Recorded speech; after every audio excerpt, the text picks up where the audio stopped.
Leviticus 17:14 informs us that the life of all flesh is the blood thereof.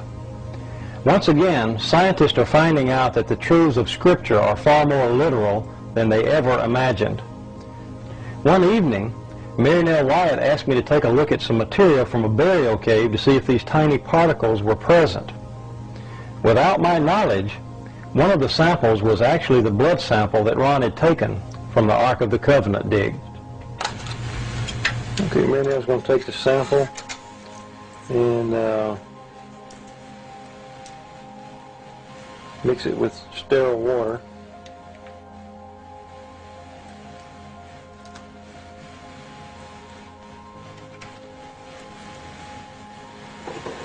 And a test tube there that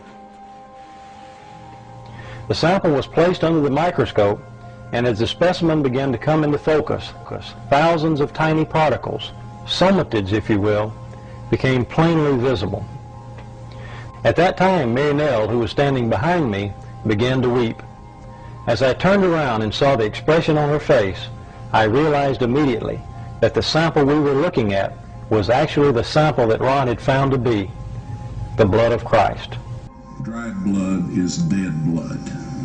Everybody knows that, all right? They can test the blood of the pharaohs, the mummies of the pharaohs, all right? There's certain things they can do that cannot get a chromosome count by any method I'm familiar with, all right? Things keep changing. I don't profess to know everything. However, there's no way I know that you can get a chromosome count out of dead blood. You can get a DNA and some other things, but not a chromosome count, all right? That's done by living white blood cells.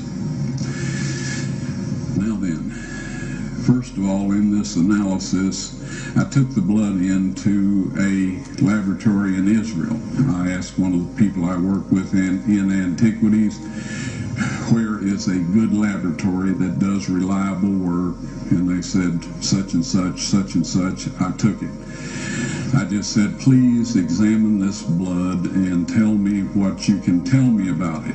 All right? They said, well, look, we're going to reconstitute it. We're going to put it in normal saline and keep it at body temperature for 72 hours with gentle swirling. All right? That's their business. That's great. I said, now I want to be there when you check it out. They said, fine. So I was back. They checked it out. I said, now, they said it's human blood. We can tell that. They did whatever tests they need to do. And then I said, take some of the white blood cells and put them in a growth medium and keep them at body temperature for 48 hours. And they said, well, that'll do no good because it's dead blood. I said, would you please do that for me? And they said, okay, we'll do it. So anyway, I said, I want to be there when you take it out and examine it. So I was back there. They took it out, examined it under a microscope, and the one technician called the other one over there, and then they called the boss over there, and they were talking Hebrew a mile a minute there for a little bit, and they looked at me and they said, Mr. Wyatt, this human blood only has 24 chromosomes in it. Everybody else has 46. You see, 23 from your mother, 23 from your father, 22 autosomes from your mother, 22 autosomes from your father. You get an X from your mother, you may get an X or Y from your father, all right?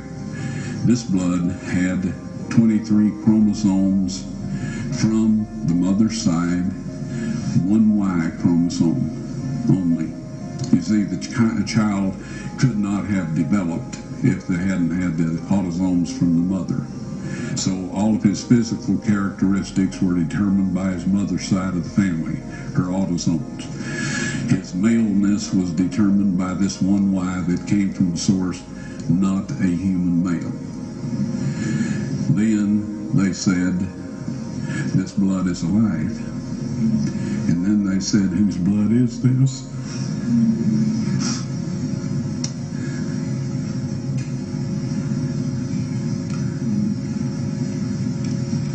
I said, it's the blood of your Messiah.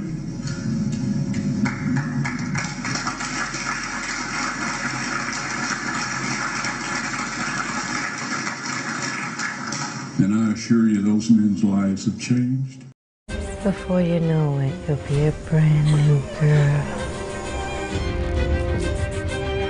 Later, Ron Wyatt would confirm that this was the Ark of the Covenant, and that the blood on the mercy seat was from someone who had only one human parent. There were no paternal chromosomes except for one Y chromosome. Jesus was God's only begotten Son, just as he said he was.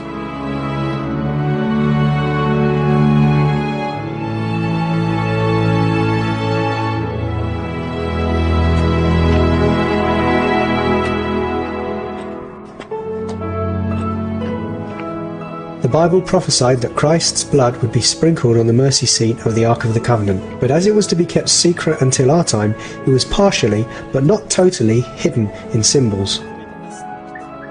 Matthew recorded an earthquake at the cross, which formed a crack in the ground below it.